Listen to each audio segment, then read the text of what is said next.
Les portes en fer rouillé gémissaient, un râle métallique résonnant dans le silence.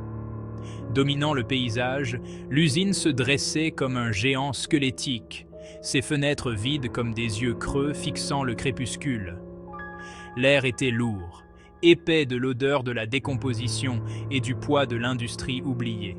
C'était l'endroit, la source des légendes locales et des rumeurs murmurées. Un groupe d'amis, unis par la soif d'aventure et l'attrait de l'inconnu, se tenait devant l'imposante structure. C'étaient des explorateurs urbains, attirés par l'oublié et l'interdit. Leur chef, Marc, ajusta sa lampe frontale, son faisceau perçant la pénombre. À côté de lui, Sophie, l'historienne du groupe, consultait une carte en lambeaux, le front plissé par la concentration. L'air crépitait d'anticipation. L'usine avait été le cœur battant de la ville, un lieu d'innovation et de prospérité. Mais le temps et le progrès avaient suivi leur cours, laissant derrière eux une coquille vide, un monument d'une époque révolue. Maintenant, elle était enveloppée d'un silence étrange, un silence qui semblait en quelque sorte vigilant, expectant. Chaque pas résonnait dans le vide immense, un rappel brutal de leur isolement. Alors qu'ils s'aventuraient plus profondément dans le complexe labyrinthique, les derniers rayons de soleil étaient avalés par l'obscurité envahissante. L'air se refroidissait, le silence s'épaississait. Ils pénétraient dans le ventre de la bête, et la bête, sentait-il, les observait.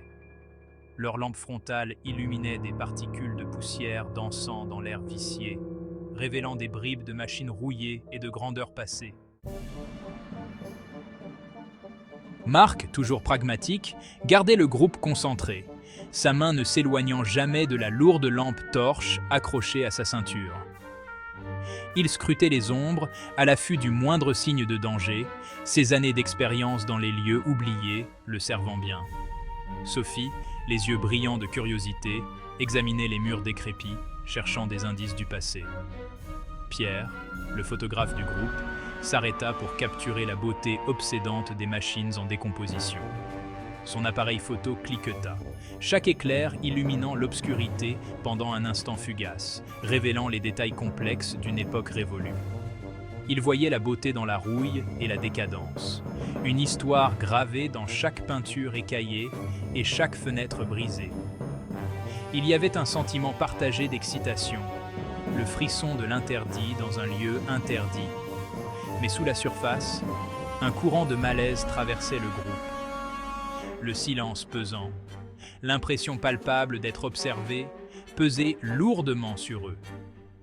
Ils étaient des intrus dans un lieu de secret, et les secrets, sentaient-ils, les observaient en retour. Alors qu'ils se dirigeaient vers le cœur de l'usine, l'air se chargeait du poids de l'histoire. On pouvait presque entendre les échos du passé, le fracas des machines, les cris des ouvriers, le bourdonnement de l'industrie. Cet endroit avait été vivant, vibrant. Maintenant, c'était un cimetière de rêves oubliés, un témoignage silencieux de la marche implacable du temps. Le sol était jonché de débris, du verre brisé, du métal tordu et des papiers éparpillés, jaunis par le temps. Sophie, son instinct d'historienne se manifestant, se pencha pour examiner les documents éparpillés. Le papier cassant s'effrita sous ses doigts, mais elle put distinguer des fragments de mots, l'encre délavée laissant entrevoir des conversations oubliées.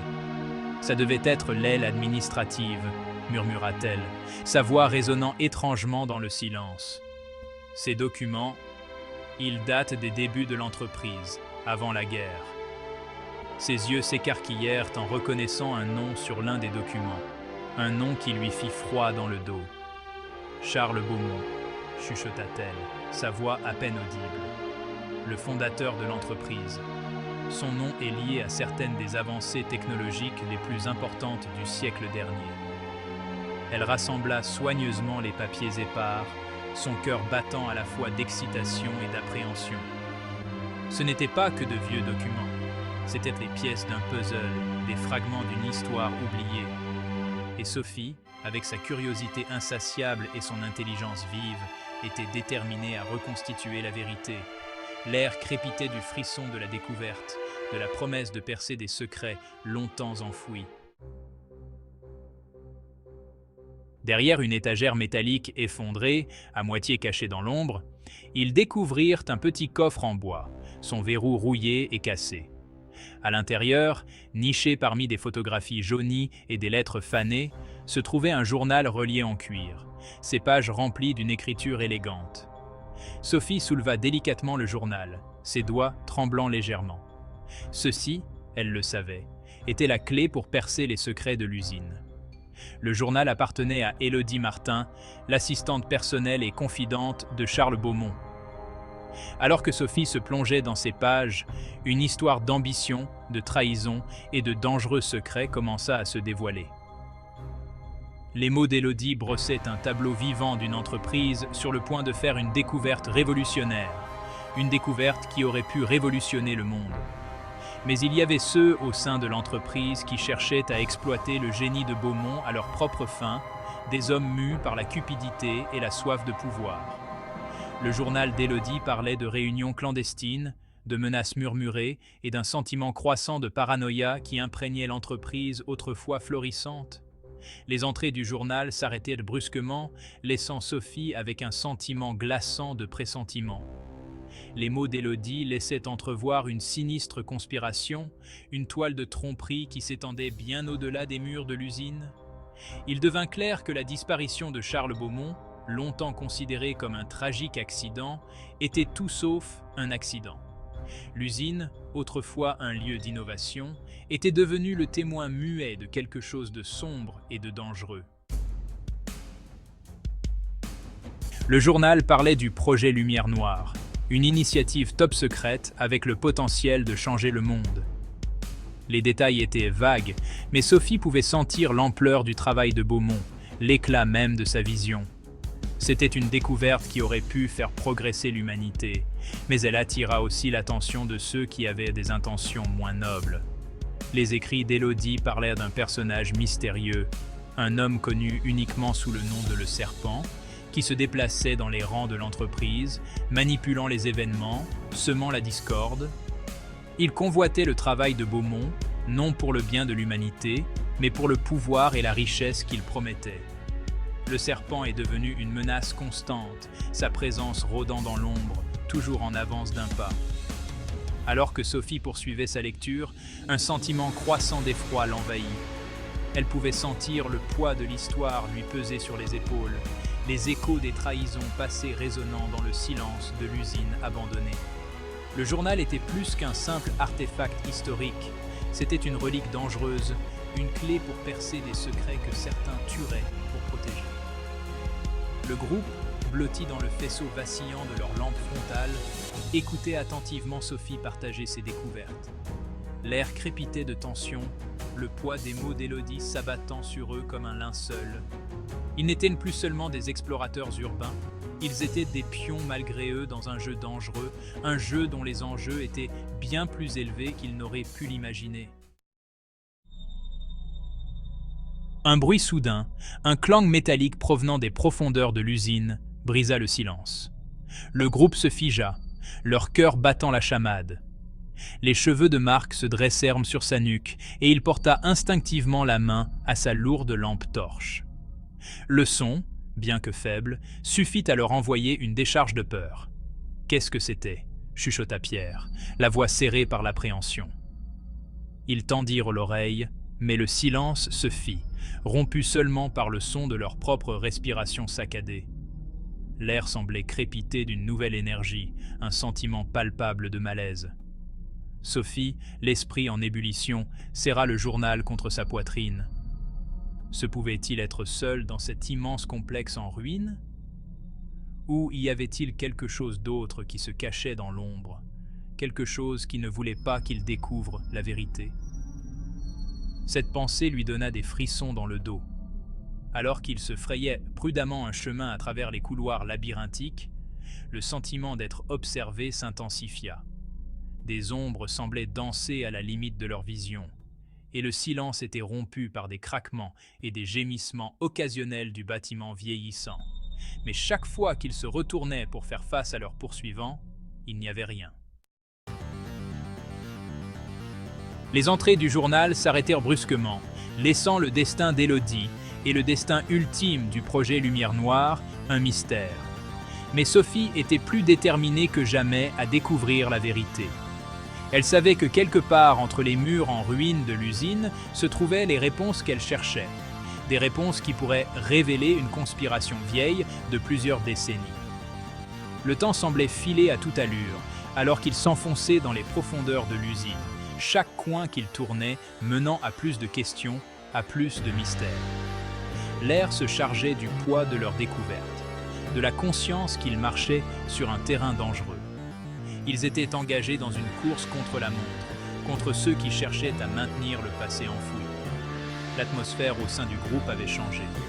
Le frisson initial de l'exploration avait cédé la place à une détermination farouche à mener à bien leur mission, à honorer la mémoire d'Élodie en révélant son histoire. Ils savaient que la vérité était quelque part dans l'obscurité, et ils étaient prêts à tout risquer pour la trouver. Alors qu'ils continuaient à avancer, l'usine semblait se refermer sur eux, ses ombres devenant plus menaçantes, son silence plus pesant. L'air s'épaississait de l'odeur de la décomposition et du poids des secrets. Ils étaient des intrus dans un lieu de vérité oublié, et la vérité, commençait-il à réaliser, pouvait être une chose dangereuse. Épuisés mais exaltés, ils émergèrent finalement de l'usine, clignant des yeux sous la lumière crue du soleil. Ils s'en étaient sortis vivants et avec la vérité, mais l'expérience les avait changés. Ils avaient regardé dans l'abîme de la cupidité et de la trahison des entreprises, et ils en étaient ressortis à jamais marqués par ce qu'ils avaient vu. Sophie agrippa le journal d'Élodie, son cuir usé chaud contre sa peau. Elle savait que son travail était loin d'être terminé. Le journal n'était que le début, un seul fil dans une vaste et complexe tapisserie de secrets. Elle était déterminée à suivre ce fil où qu'il l'amène, à révéler la vérité sur le projet Lumière Noire et à traduire en justice les responsables de la disparition d'Élodie.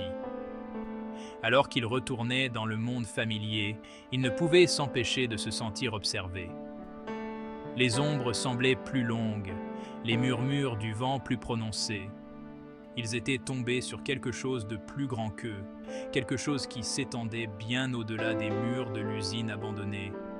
Le poids de leur découverte s'abattit sur eux, un lourd fardeau de vérité et de responsabilité. Ils avaient une histoire à raconter, une histoire qui devait être entendue.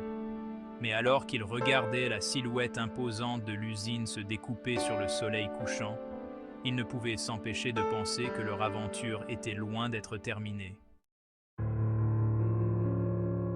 L'usine abandonnée, autrefois un lieu de mystère et d'intrigue, se dressait désormais comme un témoignage silencieux de leur courage et de leur découverte. Ils avaient affronté leur peur, découvert la vérité et échappé de justesse à la mort. Mais l'expérience avait laissé une marque indélébile, un rappel obsédant de l'obscurité qui peut se cacher sous la surface des entreprises, même les plus prospères. Alors qu'ils s'éloignaient, laissant derrière eux la silhouette squelettique de l'usine, ils ne pouvaient s'empêcher de se sentir observés. Les phares d'une voiture qui s'approchait les aveuglèrent un instant, et lorsque leur vision redevint claire, la route devant eux était vide. Était-ce simplement une illusion d'optique ? Ou y avait-il quelque chose de plus sinistre en jeu? Le journal était en sécurité, ses secrets protégés, mais les réponses qu'il contenait n'étaient que la pointe de l'iceberg. Le serpent courait toujours. Sa véritable identité et ses motivations restaient enveloppées de mystère. Et qu'en était-il du projet Lumière Noire? Était-il vraiment perdu, ou y avait-il une chance que son potentiel révolutionnaire puisse encore se concrétiser? L'usine abandonnée avait livré certains de ses secrets, mais elle avait aussi révélé l'existence d'une conspiration bien plus vaste et dangereuse qu'ils n'auraient pu l'imaginer. Leur aventure était terminée, mais l'histoire était loin d'être finie. Les ombres persistaient, murmurant des questions sans réponse et la promesse de futures aventures, ou peut-être de futurs dangers. Mesdames et messieurs, nous voici arrivés à la fin de cette vidéo et nous tenons à vous exprimer notre sincère gratitude pour avoir consacré votre temps à nous rejoindre. Une fois de plus, si vous êtes nouveau sur notre chaîne e-Célébrité In, dédiée à l'actualité, à la vie et à l'histoire des célébrités, nous vous encourageons vivement à vous abonner si vous ne l'avez pas encore fait. De plus, n'hésitez pas à engager une véritable discussion dans les commentaires, à aimer nos vidéos et, surtout, à activer la cloche de notification afin de ne manquer aucune de nos prochaines publications. Votre participation active est essentielle au développement futur de notre plateforme et nous vous remercions d'avance pour votre soutien précieux.